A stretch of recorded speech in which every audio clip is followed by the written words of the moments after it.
How the heck are you, everybody? I'm Fastidious. Welcome back to my channel and welcome to an official spotlight on the brand new guaranteed limited summoning event hero, Falcia, who's arriving in game this Friday. She is guaranteed for 250 summons. A hefty price, but in this video we are going to do a full spotlight on her and see what it's all about. As I said in the previous video, I thought this would be like a quick little peek spotlight on her, but I guess me being me, it turned into a pretty deep dive on her kit, her gearing, her artifacts, her talent, everything special about her, all the way down to a full Northerners only guild boss run. You are not going to want to miss this. We'll hop in one sec. I do want to say in 2 days time on Wednesday, this is coming out Monday, there's going to be a full guide on her, a full exhaustive intensive guide, so look forward to that. However, you can already start learning about her right now. Let's hop on in. Fastidious. Fastidious. Okay, so one last big thank you to Ray, and on to the Fastidious test server. This is the test server. Let's get into it and let's talk about Falcia. So I'm just going to start right off the bat. I've done a little testing behind the scenes. I have built her out. I think she is an incredibly cool, incredibly unique hero, as you're going to see in a second. And I would say, depending on who you are, will determine whether or not she's a must pull. But if you can pull for her, then she's a must pull. Like if you can afford to spend the money to get those summons, or you have been saving, I do think she is a worthy investment. Let's get into it right now. This is going to be a quick breakdown of her kit, of what makes her special, and then I'm going to give a spotlight to her in the guild boss in a very fun Northerners only team for Nightmare 3. But if you want the full guide, you're going to have to see her video tomorrow, break down this really cool hero here.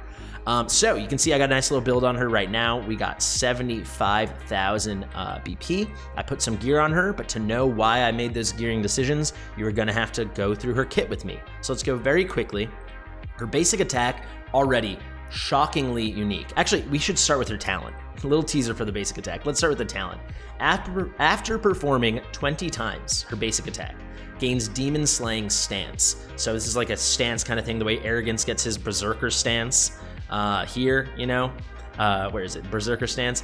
Falcia is going to get a demon slaying stance, and it has, you can see it's green and underlined, so there's a special thing that comes with it, and very special it is. The demon slaying stance, once she triggers it, will last for 25 seconds. Additionally, she's going to gain specialized attack speed, and this is just a permanent thing about her. So she has a very unique attack speed interval. I'll put a picture of it up right on the screen right now, but it's actually the exact same thing as Voroth. So when I say unique interval, she's at a 2.6 second base attack speed interval. That's not so unique. However, because she's specialized attack speed, it means the amount of attack speed you have to add on to her to reduce that interval is far less than your typical hero, as you're seeing from the graphic on the screen right now. So it's super important, guys, that you build her in a ton of attack speed. You can see the reference there, but you can very comfortably get her to like 1.1 seconds, 1 second, or even 0.9 seconds in a more advanced build.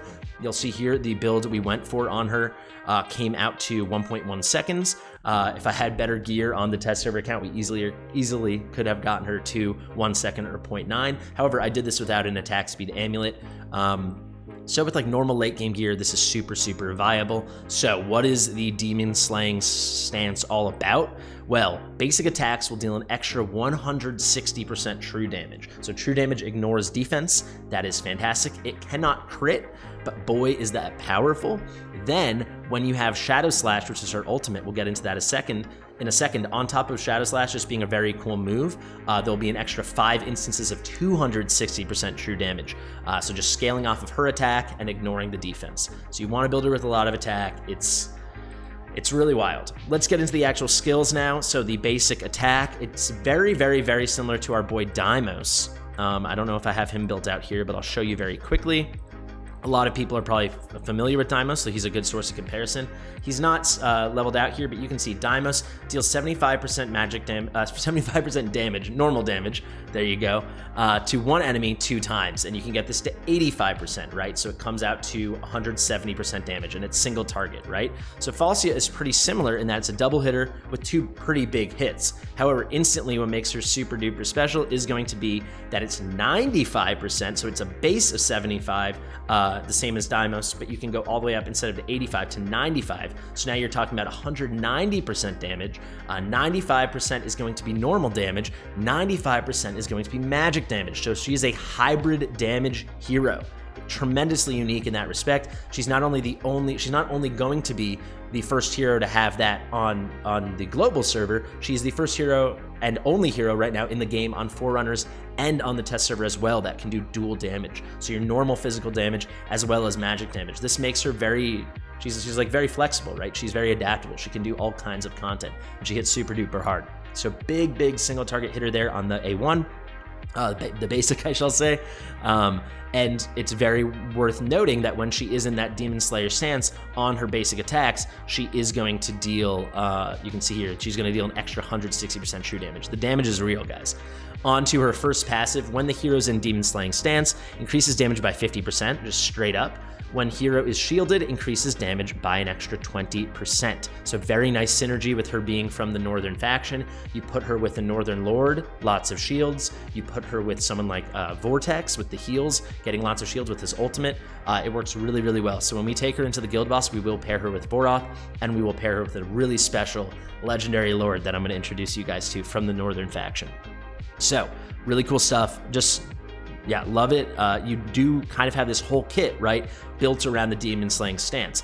It's worth pointing out, and I'll just show you now, by triggering her ultimate, it's not like that instantly triggers her Demon Slaying stance, the way where you trigger on Arrogance. If you trigger his ultimate, he immediately enters Berserker stance. So it's very important you get that basic attack interval nice and low, so you're getting those 20 attacks a lot of times. You're gaining Demon Slayer stance, and it's lasting for 25 seconds. If you build it well, you're definitely going to have the Demon Slaying stance up more than not. It's going to be up more than it isn't, is kind of what I'm saying. So you got to get her nice, quick, and speedy, and take advantage of that specialized attack speed. Now we go to Adrenaline Rush, her second passive. When deployed, immediately enters the Demon Slaying stance. This is very fun for 35 seconds. This starts out at a base of 25 seconds. If you skill her up, it goes to 35 seconds. So the first 35 seconds of deployment, she's already up and running in her real DPS mode, right? She's cool. Into the ultimate, Shadow Slash. Deals 160%, this is when it's skilled up, 160% damage 5 times of normal damage, 160% damage 5 times of magic damage to one enemy. So it is a huge single target burst a la Salazar or something.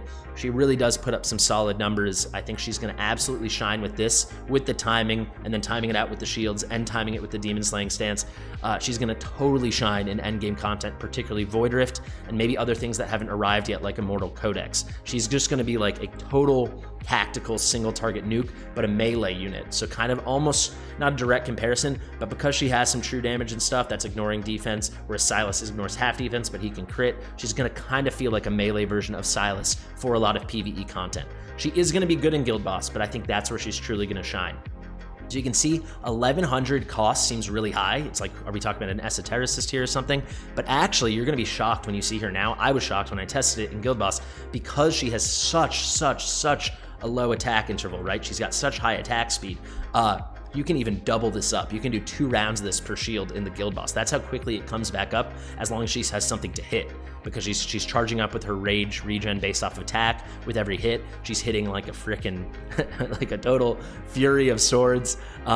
It comes back around really quickly. So if you add this all up together, it's 800 damage, 160 times 5 of normal damage, 800 damage of magic damage, 1600 damage. It's really nothing to scoff at. Keep in mind, if she is in that Demon Slaying stance, on top of that 1600 damage, the half and half of each, when she's in the Demon Slaying stance during Shadow Slash the ultimate, there will be 260 true damage on top of that 5 times. So it'll be 1600 damage, 800 of which is magic, 800 of which is normal, and then separate true damage, 1300% true damage. So it is, it's very nice.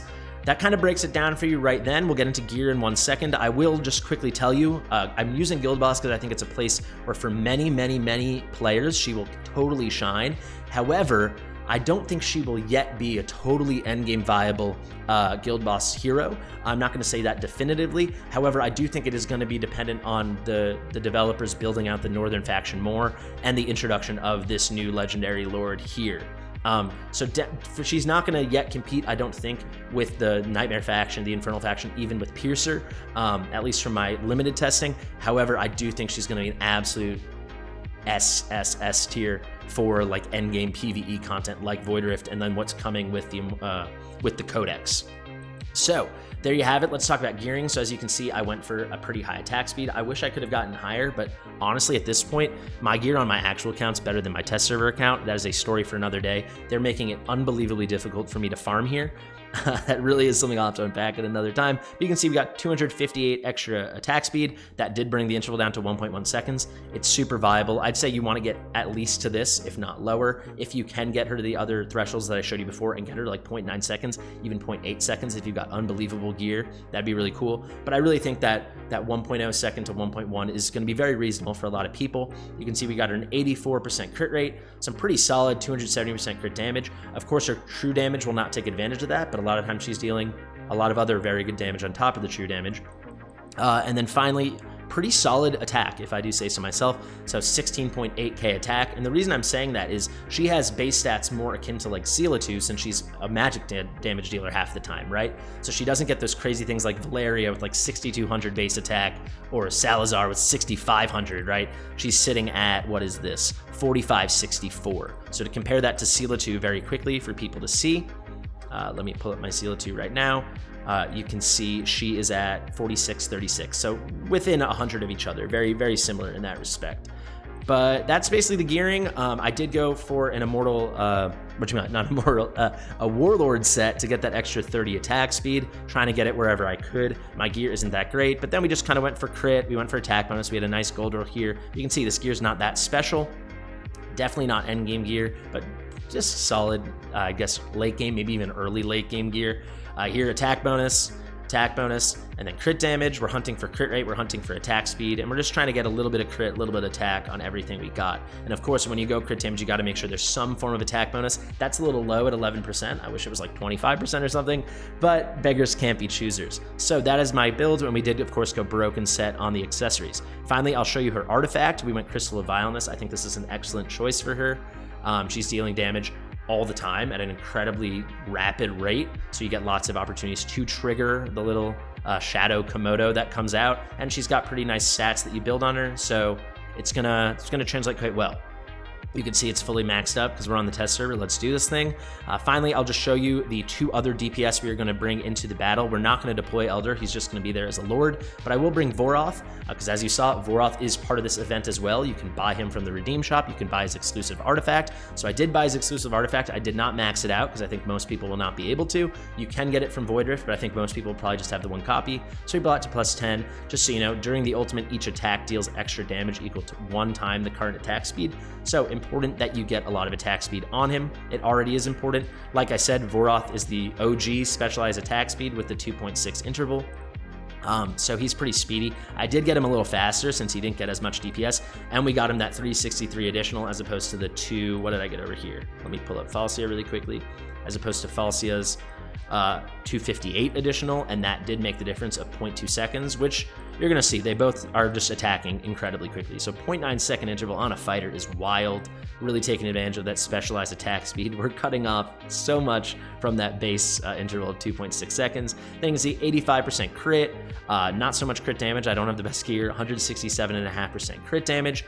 And we got the attack pretty nice at 14.5. His attack isn't that low, pretty solid for an epic. Kind of is what it is. We did go for a whirlwind set over here, really to get him lightning quick, and I did go for an attack speed amulet here. That's how you can. That's the easy way to achieve those high level speeds for normals. You know, later on in the end game, you can probably hunt crazy only purple and gold attack speed substat rolls, but for now, to get that attack speed, I had to go for the amulet. So there's Voroth. There's one more DPS that we are going to bring. And this guy is actually something we really got to quickly highlight in on. I don't want to go on for too long, but we are going to bring Nocturne, who's of course a dual faction member between the Northern faction and the Infernal faction. What's very interesting about Nocturne is the person who had this test server account before me, before I started playing and I got this account, he decided to start A5ing everyone, which is a bit annoying because it's hard to do direct comparisons. So if I wanted a base level Nocturne, I'd have to just start summoning on the test server for Nocturne. However, I will say Nocturne at A5, look out for a video Ray Panassus and I are putting out in the next 2 days. Like I said, we're talking a lot about Awakenings on Legendary Heroes, and his Awakenings are ridiculous. So extra duration on the ultimate during this, increased crit rate and crit damage during his ultimate. And then finally, first 3 basic attacks are guaranteed to trigger true damage.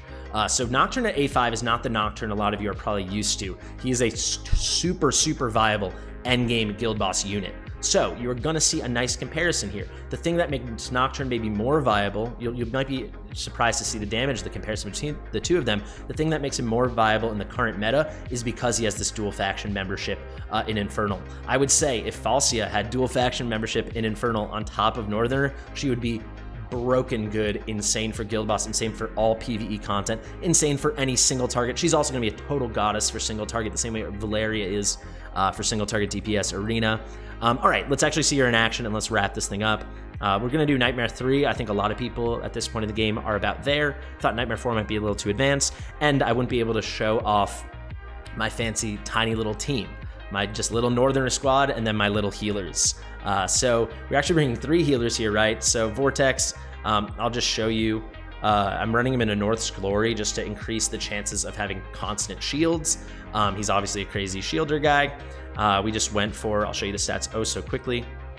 We went for nice HP, nice and quick and speedy, 241, so an extra 141, and then some nice heal effect. A little overkill there with the 133. He's really there just to keep maxing everyone out and getting the shields. Elwyn is here strictly for her passive, to help this auto every 3 seconds to help restore rage for everyone and keep this thing cycling. But we did just get her in a nice healer build, so I'll just show you that very quickly. 21.6 attack, 2.1 interval, just like Vortex. As well as, where is it, 112 healing effect. So a very nice Elwyn build there. She's there just to keep the rage going, keep the DPS coming. And then of course we got Dolores. I just put out a video on her. I think everyone knows how I went to build her. So we went for that 40% rage regen. I don't have the best gear, so we ended up at 38.5, but we're still good to go with that. If we had a little bit more, I was really feeling it here because I have not built my Pantheon at all. If I had, then it's a little harder to do the 2-for-1 cycling on the shield, even with Elwyn. Attack speed, we don't care. And then I don't have very good gear, so actually this is a much worse Dolores build than I have on my account, but 11.9k attack. I think that covers all our bases, folks. Let's hop on in. I think what I'll do is I'll talk you through my setup, the first start of the thing, show you how I cycle between the first and second shield, and then we'll just fast forward to the end and check out the damage and wrap this bad boy up. So here we go. We can just instantly deploy her here. I think I'm gonna go do them next to each other so you can see the animations of Falcia and Voroth a little bit better. We'll put our Dolores here. We can put our little boy Nocturne over here. We'll hide you over there. And then of course, Elwyn. Oh, and I should have mentioned, I should have clicked on Elder already. But his Lord bonus is the same as Hearts, but instead of doing 20% extra defense to all shielded units, it's 20% extra damage dealt by all shielded units. So not only is Falcia going to get 20% extra damage just from her innate kit whenever she's shielded, there's an extra 20% on top of that from Elder. So a very nice synergy there for her. You know, I can probably already trigger because she's going to load up really quick. You guys are going to see that. For everyone else, we will wait. But you can see, look how quickly these numbers are just shooting up because you can just watch her animation. She's flying, man. She's totally flying. I'm also not too worried about this first shield because Nocturne and Voroth will handle it very nicely. And now I could probably use your guys' help here a bit. So let's trigger, and then try to look at her numbers because it's very hard to see. We're basically already took down the shield, but maybe we can get a nice little view of this here. It's really hard to see it, but you can see some major damage going on from this tiny little team. Ooh, I even forgot to trigger Nocturne. So my mistake, but he'll get his big stuff going when it's down. Shouldn't affect things too much. I will try to do a little bit more healing than I normally would. We don't need ults, but the more times that we're maxed out, the more times that Vortex is going to put on shields from his own kit and also from the artifact he's wearing, so that's pretty important. So we'll keep this stuff going. And then just keep an eye. Look, she's already ready to go again. So trigger Dolores, trigger Falcia. Try to get an eye on those damage numbers. Really hard to see. I saw 224 there. We'll wait on Voroth. He's there just so you guys can watch him and see him go. I want to make sure that he's getting his hits at the right time. So we'll do one more cycle here, and then I'll just fast forward to the end and we'll check out the damage. I'll make sure I nail this one. So let's go. Let's wait for Dolores, trigger. Now let's actually get Nocturne. Let's get Voroth. And let's get her. Let's see what we can get. It's really hard to see those purple numbers. There was a 438k. So 438k, and they're coming all the time, right? So the damage is real. The damage is very real from her. And you can see our 3 DPS team, only Northerners, and then our 2 extra healers. they're going to take down this boss pretty nicely. We're not going to get our 20k, but we're going to get a solid chest out of this, no problem. Okay, so let's do... Oh, I should have already triggered Dolores first. That was a little oversight on my part. And let's trigger Voroth here. Let's see how quickly he can turn around in comparison to her. We'll save Nocturne. Of course, he takes a lot longer to build up. We'll save that for the shield. All right, let's get some shields on there, and then we can wait till we get hit, and now we can go back closer to max by using our little Wood Elf. All right, and we're a little slower here, so it's not perfect, guys, but we'll make it happen. We can trigger Nocturne. Okay, now trigger, and now you see she just deletes that shield. It is gone, so all 3 shields dealt with. You know what? We don't even need to speed up. Come on, we're in the zone right now. We got 1 minute left. Let's just finish strong. So the shields are down. Basically, just we need to time Dolores out with our DPS and do our darndest. Let's wait till we get hit. Now let's get some shields up. Let's get the Wood Elf out here. Okay, we're gonna hold off on Falcia to time her out with Dolores and also give Nocturne a fair shake. Nice, and now we can trigger Nocturne to close this out. Let's get a little Voroth going. And you can see the damage is pretty solid. We're over 8k blood with this tiny little team here. We handled those 3 shields quite easily, only 3 DPS. And look, these guys are coming right back around. We'll be just short to trigger each one of these ladies one more time. But all in all, pretty good. If we had a better Rage Regen build on Dolores, we could have even gotten 1 more ult off at the end. But let's see what the final numbers are going to look like. Maybe you guys, if you want to pause it and let me know in the comments how you think this shook out. That'd be cool to see. I will say we did 16.73%. I did 17% on my initial test. So kind of close. But over 9,000, I mean, it's really, you know, we're already past our 4th chest, right? And that's just showing how this kind of team shines. Definitely big shout out to Elder. He helps a lot with that extra line in his Lord skill. So how did we do? Basically a perfect tie. When I did this before, it was 35 million for Falcia, 33 million as well for Nocturne. So maybe that's where the change happened. I did miss that 1 trigger with Dolores. It could have been that. You can see Voroth, it's respectable numbers, but definitely like mid-game numbers. Even once you're entrenched in the late game, you are going to graduate from him. And this is happening with like the perfect Lord for him as well. So Voroth, someone to look for in like early mid game, like Ray and I said, but he's really going to drop off a cliff, but he will carry you pretty far. All in all though, Nocturne A5 is super endgame viable, and she's putting up like the same exact damage. And I don't know if you guys saw before. Oh, I didn't show you Nocturne's build. Nocturne's in a slightly better build. So actually let's wrap up right there. I'll show you Nocturne's build very quickly. I'll just click through it for anyone that wants to pause, and we'll wrap it up. And I guess also click on Elder's skill for you guys to see. But so to recap, Falcia was in 75.187k. You guys saw her stats already. If we compare that to Nocturne, he's in an 83.615k build. He of course is in a maxed out tier of Starlight, which is just crazy helpful for him. You know, max skills, he is A5, as I said, which is ridiculous. And then here are the stats: Broken Set on the right with some Annihilating Might. It's a pretty good build, 16.6k attack. Solid attack interval here with the 215 additional speed. We're at 1.6 seconds, getting towards a very healthy crit rate at 88%, and then a very healthy crit damage. So even with all that and Nocturne being maxed out A5, you can see her at A0 is right there with him. The difference between the two of them, I would say if they were in equal builds, Falcia definitely is a solid bit better. Maybe if they were in this same level gear, but the same exact set, or at least comparable stats, it would probably be, I would expect Falcia to do about 5 million more damage would be my estimate.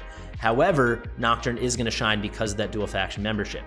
So when it specifically comes to the guild boss with Falcia, it is quite important to note that until they keep building up the Northern faction and there's more people alongside Elder and Falcia and Nocturne to really shine, let me pull up Elder skills right now. I do still think the meta will be the 4th in the meta, right? I do think it will be, you know, that Infernal team, then Nightmare, maybe Piercer, and then will come the Northern faction. So here's the Lord skill, guys. Everything up to here is the same as King Hearts, and then the attack of shielded faction allies is increased by 20%. So Falcia, I am absolutely pulling for her. There's no doubt in my mind. I find her really exciting, really unique. Very interested to see if they go the same route they did with Forerunner, and she enters the normal hero pool and is just super rare, someone like Hatsit or Virnut or something, or if she's more like Captain Reeve and she's only going to be available in this way. So to answer the question, is she a must pull? That will come later in the week, but you can tell I'm pretty excited about her. Guys, thank you so much for watching. I hope this was helpful. If you like it. This test server content it takes a tremendous amount of time. I've been working on this for 3 straight hours right now, just getting it all together. So a like would go a long way. Let me know if you appreciate it in the comments. Share it with your mother. I've been Fastidious. I'll see you in the next one.